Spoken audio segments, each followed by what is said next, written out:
আসসালামু আলাইকুম। সংবাদে আপনাদের সবাইকে স্বাগতম জানাচ্ছি। আমি তানভীর হাসান। শুরুতেই সংবাদ শিরোনাম। বিশ্বের কোন দেশে কে রাষ্ট্র ও সরকার প্রধান হবেন, ট্রাম্প কি সেটারও নিয়ন্ত্রক হতে চান? সব ঝাঁপিয়ে আলোচনায় ট্রাম্পের শুল্ক নীতি, জোহারান মামদানি ও পেহেলগামে হামলা।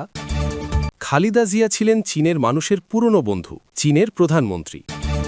বিশ্বের কোন দেশে কে রাষ্ট্র ও সরকার প্রধান হবেন, ট্রাম্প কি সেটারও নিয়ন্ত্রক হতে চান? বিশ্বের অধিকাংশ রাষ্ট্রপ্রধানই সাধারণত অন্য দেশের অভ্যন্তরীণ রাজনীতি বা নির্বাচনে হস্তক্ষেপ না করার কূটনৈতিক শিষ্টাচার মেনে চলেন। যদিও কয়েক দশক ধরে পর্দার আড়ালে যুক্তরাষ্ট্রের রাজনৈতিক খেলা নিয়ে বিস্তর বিতর্ক রয়েছে। তবে ডোনাল্ড ট্রাম্প এমন একজন নেতা যিনি এসব রাগঢাক বা ভনিতার ধার ধারেন না। রিপাবলিকান পার্টিকে একটি ব্যক্তিকেন্দ্রিক আদর্শে রূপান্তর করা ট্রাম্পের কাছে রাজনীতি মানেই হল প্রভাব খাটানোর এক মোক্ষম হাতিয়ার। আর এই প্রভাব বিস্তারের চেষ্টা তিনি কেবল নিজ দেশের সীমানায় সীমাবদ্ধ রাখছেন না। প্রেসিডেন্ট হিসেবে প্রথা ভাঙার আরও একটি নজির গড়ে ট্রাম্প এখন প্রকাশ্যে তার পছন্দের প্রার্থীদের সমর্থন দিচ্ছেন, এমনকি তাদের অনুকূলে সংশ্লিষ্ট দেশের রাজনৈতিক ও বিচার ব্যবস্থাকে নমনীয় করার চেষ্টাও করছেন। ট্রাম্পের এমন সমর্থন যে কেবল মৌখিক নয়, তার প্রমাণ মেলে হোয়াইট হাউসের নতুন জাতীয় নিরাপত্তা কৌশলে। সেখানে নথিপত্রেই মিত্র দেশের নেতাদের হটিয়ে কট্টর ডানপন্থী জনতুষ্টিবাদী নেতাদের ক্ষমতায়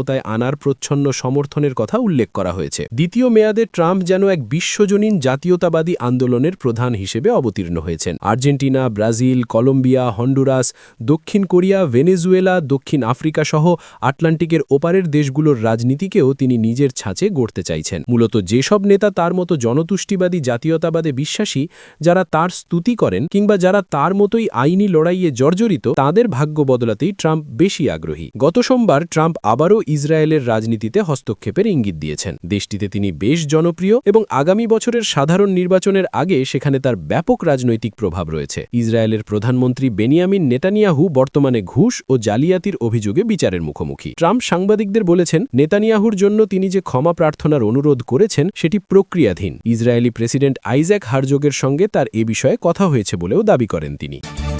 সব ছাপিয়ে আলোচনায় ট্রাম্পের শুল্ক নীতি, জোহারান মামদানি ও পেহেলগ্রামে হামলা। শেষ হয়ে এলো 2025 খ্রিস্টাব্দ।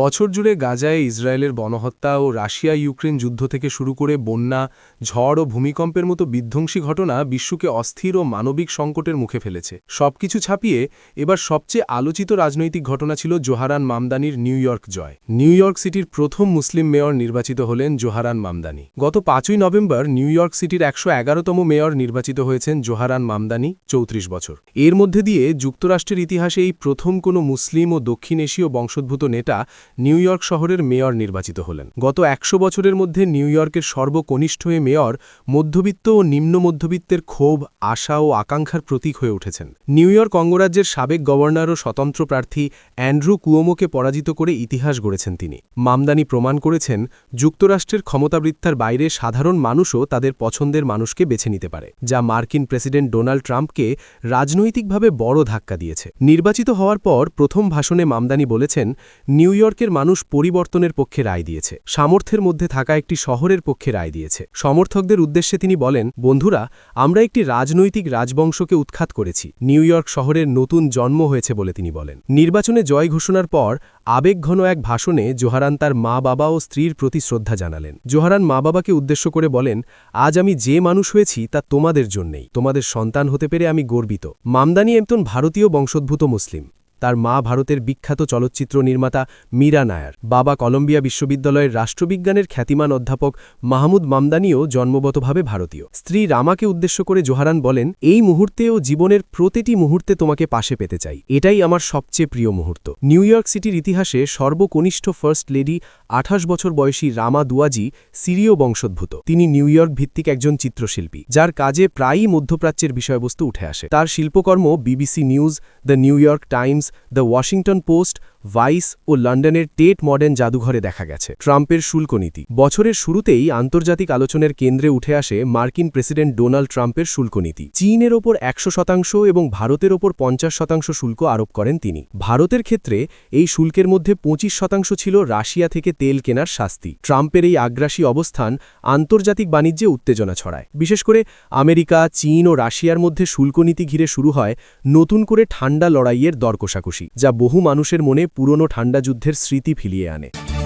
খালেদা জিয়া ছিলেন চীনের মানুষের পুরনো বন্ধু। চীনের প্রধানমন্ত্রী বিএনপি চেয়ারপারসন বেগম খালেদা জিয়ার মৃত্যুতে গভীর শোক প্রকাশ করে চীনের প্রধানমন্ত্রী লি চিয়াং বলেছেন, বেগম খালেদা জিয়া ছিলেন বাংলাদেশের প্রবীণ রাজনীতিক এবং চীনের মানুষের পুরনো বন্ধু। মঙ্গলবার ৩০ ডিসেম্বর প্রধান উপদেষ্টা মোহাম্মদ ইউনুসকে পাঠানো এক শোকবার্তায় তিনি একথা বলেন। শোকবার্তায় চীনা প্রধানমন্ত্রী বলেছেন, বাংলাদেশের সাবেক প্রধানমন্ত্রী বেগম খালেদা জিয়ার বিদায়ে আমি গভীরভাবে মর্মাহত। চীন সরকারের পক্ষ থেকে আমি বাংলাদেশ সরকার এবং খালেদা জিয়ার পরিবারকে গভীর শোক ও আন্তরিক সহমর্মিতা জানাচ্ছি। লি চিয়াং বলেন, বেগম খালেদা জিয়া ছিলেন বাংলাদেশের প্রবীণ রাজনীতিক এবং চীনা জনগণের পুরনো বন্ধু। তার প্রধানমন্ত্রিত্বের সময়ে সহযোগিতার সমন্বিত অংশীদারিত্ব প্রতিষ্ঠা করেছিল চীন ও বাংলাদেশ। দীর্ঘমেয়াদী বন্ধুত্ব, সমতা ও পারস্পরিক মঙ্গলের বৈশিষ্ট্য নিয়ে গড়া এই অংশীদারিত্ব দ্বিপাক্ষিক সম্পর্কে উল্লেখযোগ্য